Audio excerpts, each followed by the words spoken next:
Good day, ma'am. This is RJ Manawis from 3CRIA2-4. For today's video, our topic is all about macro etching and bullet trajectory. At the end of this session, the student should be able to explain what is macro etching and discuss bullet trajectory. So let's start. So first, let us know what is macro etching. Macro etching is a procedure for revealing the large-scale structure of a metallic specimen. The structure visible with an aided eye by etching an approximately prepared surface. So next, let us know what is serial number and how serial number can be restored. Serial number is a unique number or letters typically applied to the object by a manufacturer. Like firearms. Firearms can be stamped with an identification serial number which is linked to the buyer of the firearm. The next one is serial number restoration. Serial number restoration is the practice of restoring an obliterated serial number by using scientific method. So, let's go to serial number restoration process. The first step in process of restoring the serial number is to polish the surface by using sandpaper. Polishing the surface will help visualizing the serial number.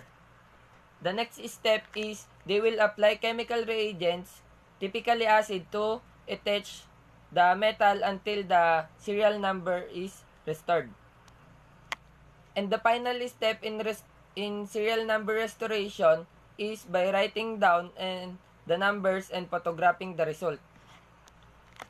And take note, the scientist will select proper chemical based on the variety of a metal surface.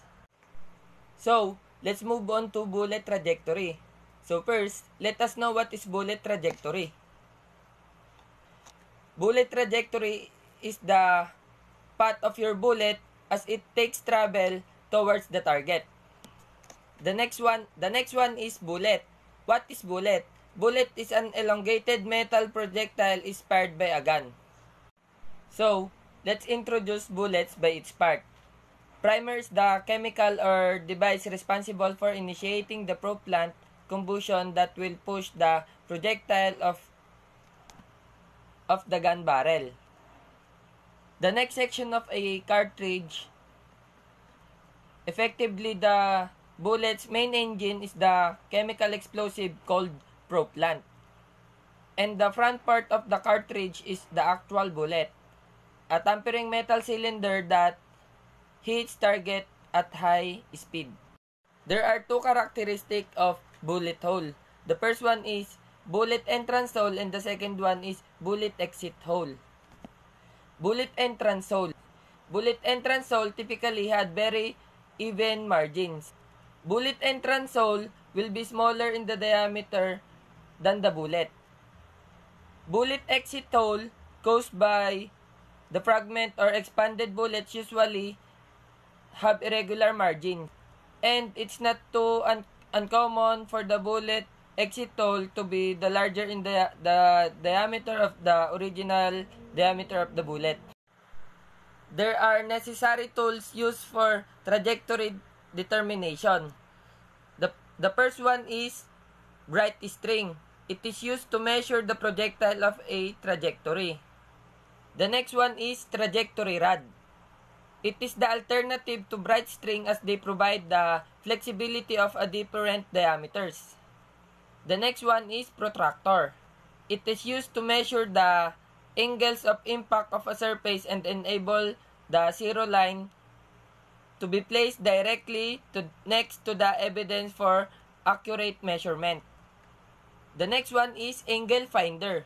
It is used to calculate the projection of the bullet trajectory. And lastly, laser. It is used to projecting the flight of the projectile, either toward an impact surface or away from it. And it is the essential tool to align with the straightest estimate of flight of the projectile. So, let us know what is the importance of macro-etching and bullet trajectory in crime investigation. So let's start. The purpose of macro-etching is to determine whether or not the serial number of motor vehicle or firearms are tampered. 2. To restore the original serial number of an article in question document.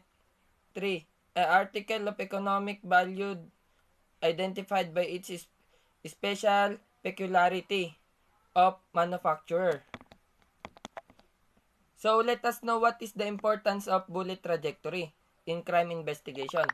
Analyzing trajectory bullet cavities and ricochet, tracing the flight of the paths of a bullet significantly helps investigation recreate and defense of a crime. The trajectory of a bullet helps forensic ballistic expert deduce the direction from which a projectile is fired. In forensics, ballistic is the science which helps deduce information admissible in court of law or any other part of legal system that is pertaining to the use of bullets in crime. Additionally, forensic ballistic has the potential to assist investigator in ascertaining the identity of the shooter.